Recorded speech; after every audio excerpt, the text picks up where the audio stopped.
Hello, welcome to the News Minute. It's another Sunday, and India is back. India is taking on England at Lucknow. Joining me today is Siddharth, who has been writing for us on the World Cup. Siddharth, take us through what about this game. India has had a comfortable start. 5 games they've won on the trot. So, how are we looking at this match today? Hi, Bhuvan. Thank you for having me here. So the important thing we need to look at is not really about India because India, as we all know, has had a really good tournament and form wise and even the team composition wise, India seems to be ticking all the boxes. Probably unrivaled in the tournament as of now. The one thing that tomorrow that the game on Sunday, that is the game today afternoon, is going to be of interest is how is England going to perform. So as most of us know, England has been in absolutely pathetic form. England are the defending champions, and they are coming back after a very to put it very mildly, a very disappointing and shameful loss against Sri Lanka, where they were bowled out for 156 in 33 overs, and then Sri Lanka, finished. Hit the. Got to the target within 26 overs. So the real point of interest in India's game against England is going to be how is England going to perform, what their team composition is going to be, and whether England can put up a performance that that exudes a kind of confidence that they can still stay alive in this tournament. Yeah. So, like as you said, England are the defending champions. Let's not forget that. And the kind of tournament that they had, they only won one match in their five, matches so far. So, what is going wrong with England? And aren't they like Uh, most of their players do play the IPL? So it's not like they're foreign to these conditions also. So what's going wrong? That's an excellent point, Bhuvan. Most of England's players have spent at least a month or even more than that in India consistently for the past few years. In fact, in 2023 itself, most of them have played in the IPL and stayed here to get a measure of the conditions. They've played at all these grounds, whether it be Wankhede Stadium in Mumbai or even the Ekana Stadium in Lucknow, where they're going to face India, or the ground in Chennai, Jaipur is where Josh Butler's Rajasthan Royals plays, Delhi.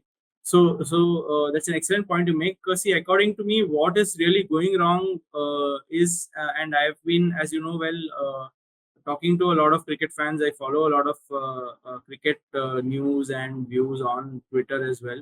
So what? So as according to me, what I think is going wrong is England are probably came into this tournament a bit too overconfident, maybe, and it all boils down to the start. The first game of the tournament where they played against New Zealand in Ahmedabad, they scored 280 runs, but which probably at that time they might have thought was a competitive total. But England, Rachin Ravindra and Devon Conway just blasted away, and their bowlers look absolutely helpless, and the target was achieved in 36 overs. And after that, they had a couple of really bad losses, especially the one against Afghanistan, which I think definitely would have stung them. And against South Africa, they were beaten by 229 runs, where they couldn't even bat 25 overs.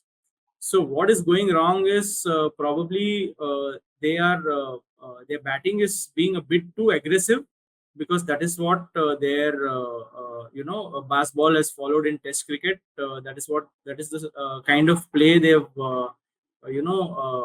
displayed in ODI cricket as well, where they have raked up 400 and all against really good opponents in the past few years. But probably on Indian pitches, where the ball may not come onto the bat as easily, or or the preparation for the other preparation of other teams bowlers might be really good.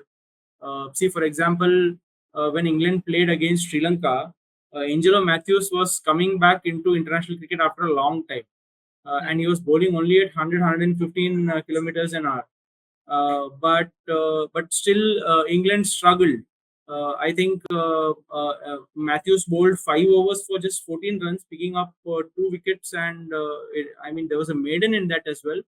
And he picked up wickets of Moeen Ali and, if I remember correctly, David Malan, who has been one of England's best batsmen. So I think probably the application from England batsmen has not been there. If they play out 50 overs, then definitely they can get to a good score. So probably their batsmen need to dig their heels in to ensure that they pad out 50 overs. And on the bowling front, I think Reece Topley, who was their most prolific wicket taker, was injured, and so that is affecting them. And I think they're also not able to get their team composition well. For example, at the against South Africa, they dropped Liam Livingston. Moeen Ali was brought back in for the game against Sri Lanka. So they are not able to get their team combination right. Probably they have too much of riches. And of course, the elephant in the room is definitely the really bad form of their captain, Josh Butler, Joe Root, and even Ben Stokes, who's not done much in the 2-3 games that he's played. So right, so things have not been going well for the England team, but do you think there is still chance? Because the numbers still say they do have a chance of making it, but do they? But what is their approach? They can still upset teams because they play Australia, and they play Pakistan. I think Pakistan is more or less in the same situation as England. But what is their approach going to be going forward in their Yeah, final that's correct. legs? So I mean, it's no secret that England has to win all their games from now on to entertain any chances of staying alive in this tournament. What as a very interested cricket fan, what I would like to see is England putting up a fight. Definitely not only in the game against India in Lucknow this Sunday, but also in the games against Australia and Pakistan. I hope. I think they'll have to put up a fight against Netherlands as well, because Netherlands is doing really well and just beat Bangladesh as which was thought to be a stronger team than Netherlands. So as a very keen cricket fan, I would want England to play well, because England plays a really exciting brand of cricket, irrespective of the format. I would really like some runs from, say, Josh Butler, or Joe Root, and also some really good bowling performance from, say, people like Adil Rashid and Chris Wokes. But one thing is that England has been really flat from the games that I have seen. They don't look, I don't know if the loss is really affecting them that much. I would really like an England team that really comes back really strongly. I am definitely waiting for the India England game, as well as the England Australia game in Ahmedabad, which is going to be, I think, on the next Saturday, just to ensure that there's a competitive cricket match. Right. So, coming back to India, who's had a completely different tournament than England's fortunes, and India has had a week's rest now. From the, I think the last game was on Sunday, and as you mentioned, India were tested. It was a comfortable victory, one could say, but India were tested. Okay, at that one point, you had Jadeja and Kohli, and a wicket there could have turned things around. But India were tested, but we are still out of Hardik. Hardik Pandya is still out. So, what do you think India's approach is going to be going forward for tomorrow's Uh, match? s- yeah. As far as India's approach is concerned, I think, to be very honest, I don't see any changes happening. Large changes in the. I know some Indian fans want some kind of bench strength to be tested. They would want Surya Kumar Yadav to get one more go. The only thing I am waiting to see is whether Ravichandran Ashwin is going to get a game, because a lot of discussions among my very cricket savvy friends, or even on Twitter, is that Lucknow is one pitch.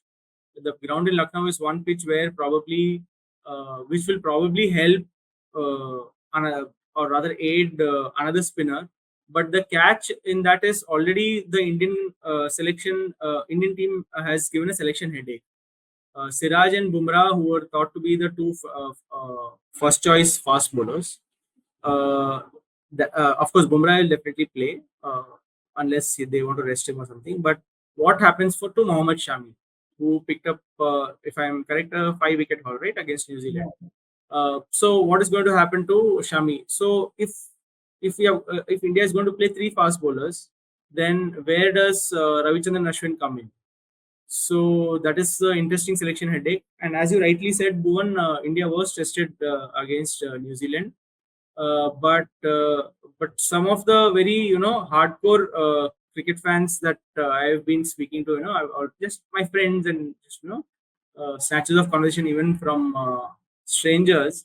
Uh, I mean, Indian fans, very hardcore Indian fans, they are a bit afraid.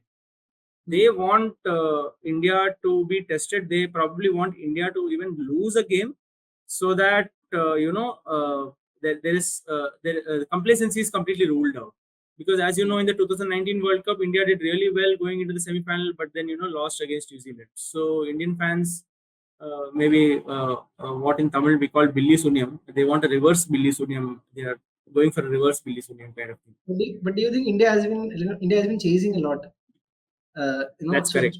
going forward, should they do a little bit of changes? Maybe bat first, set the target, defend the total. See, the way Rohit Sharma is exuding confidence, I don't think. I think the decision will be taken based on the conditions.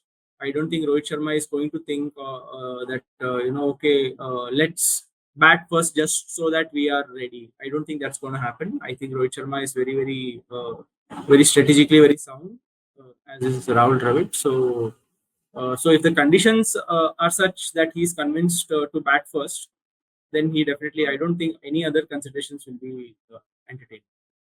But you have like I think 4 more matches left, and how do you like? There are people like Ashwin who had a game. Shami has had a great outing, and he has proven time and again that he can deliver. So in these games, do you see somebody rested and Shami or Ashwin being played? Bhuvan, I remember this question came up when you and Kora were discussing the review for the previous game. Yeah. See, like I said, then I mean, this is my view, of course. I don't see the Indian team resting anyone right now to test their bench. I mean, we know South Africa did that in the last game versus Pakistan in Chennai. They rested Kagiso Rabada. At least the commentary that I heard was Rabada is a precautionary rest, is what I heard on commentary. I haven't read any report to the contrary. So I don't think that's going to happen. I think Bumrah has had a long break, so he's raring to go every game. I don't think there is any Indian cricketer who wants to rest out of a World Cup game. That's something we need to understand. So because it's a World Cup happening at home, so so I think probably one more game India will want to have one more win in their bag, and definitely I don't think they want to rest against England. Yeah. Right. So the points table from the last time we talked and today has changed drastically. Teams have got their act up. Australia has suddenly had a turnaround, and you have South Africa catching up. You have Sri Lanka on the edge. So India should India take things lightly because they do have easy matches, one can say, but there are chances where if India loses a couple of games, they could also lose the top spot. So nothing is guaranteed right now. Yeah, so Bhuvan, I don't see any way that India won't qualify for the semis. The question is what position it reaches. The interesting aspect is going to be, I mean, right now the top 4 teams are South Africa, India, New Zealand, and Australia. These have been undoubtedly the best teams of the tournament. So the only question is, will any team from South Africa, New Zealand, and Australia be upstaged by some other team? Say whether it is Sri Lanka, Pakistan, or even Afghanistan, or some kind of events take place where England comes up into the top 4. So yeah, uh, so I think as all cricket fans, we would want things to heat up. We would want teams to be challenged, the points table to be a lot more jumbled up and quite close. Right now, it's not that close. I mean, South Africa, India, New Zealand, and Australia seem to be very comfortably placed. See, if you see Australia is at 8 points with a net run rate of plus 0.97, whereas Sri Lanka is at the next team is Sri Lanka, which has 4 points, and its net run rate is minus 0.205. Uh, so yeah, I mean, and England is at 2 points. So even if they beat India in Lucknow, they'll only be up to 4 points, and their net run rate will still be -1, which is really bad. Right. Thank you, Siddharth, for joining us with another cricket talk. We'll probably talk about how the other teams are performing and have a more conversations. We'll bring you more conversations on that. And let's hope India has a good match today. Thank you.